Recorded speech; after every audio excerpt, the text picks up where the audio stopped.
ప్రభుత్వం నుండి ఎలాంటి అనుమతి లేకుండా ఇందిరమ్మ ఇళ్ల పేరిట ఇసుక అక్రమ రవాణా చేస్తే చట్ట ప్రకారం చర్యలు తీసుకుంటామని వెల్దుర్తి ఇన్ఛార్జ్ తహసీల్దార్ శ్రీనివాస్ ఆర్ఐ నర్సింగ్ యాదవ్ హెచ్చరించారు. మెదక్ జిల్లా వెల్దుర్తి మండలం పరిధిలోని ఉప్పులింగాపూర్ గ్రామ శివార్లో అక్రమంగా ఇసుక డంపులు నిలవుంచారంట సమాచారంతో తనిఖీలు నిర్వహించినట్లు ఆయన తెలిపారు. అక్రమంగా నిర్వహించిన 50 ట్రాక్టర్ల ఇసుకను స్వాధీనం చేసుకున్నట్లు పేర్కొన్నారు. ఇందిరమ్మ ఇళ్ల పేరిట ఎవరైనా అక్రమ రవాణా చేస్తే చట్ట ప్రకారం చర్యలు తీసుకుంటామన్నారు. ఎవరైనా నిరుపేదలుంటే ముందస్తుగా దరఖాస్తు చేసుకుంటే వారికి ప్రభుత్వం నుంచి ఇసుక ఇచ్చేందుకు అనుమతిస్తామని, ఎవరైనా అక్రమంగా ఇసుక రవాణా చేస్తే మాత్రం చర్యలు తీసుకుంటామని హెచ్చరించారు.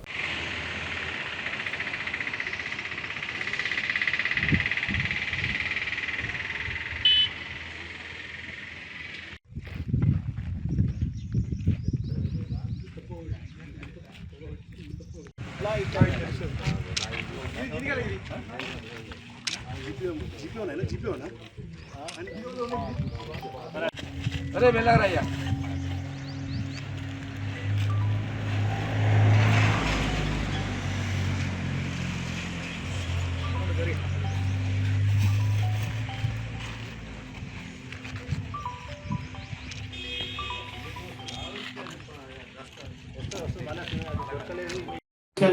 అప్పటికప్పుడు జీపీఓ గ్రామ జీపీఓకి హ్యాండ్ ఓవర్ చేసి అక్కడి నుంచి తదుపరి చర్యల వరకు ఇసుకను ఎక్కడికి డంపు చేయవద్దని నేను తెలియజేయలేదు. ఇక ముందు ఎవరైనా ఇందిరమ్మ ఇళ్ళ కానీ ఇంకా వేరే దానికి కానీ ఖచ్చితంగా పర్మిషన్ ఉండాలని, ఇల్లీగల్గా ఎటువంటి డంపు బయటకు వెళ్ళినా కానీ సీజ్ చేయబడునని అందరికీ తెలియజేయను. ఉప్పులింగాపూర్ గ్రామం నుంచి గ్రామస్తుల ఫిర్యాదు మేరకు ఇసుక డంప్ ఉన్నట్టు మా దృష్టికి వచ్చింది.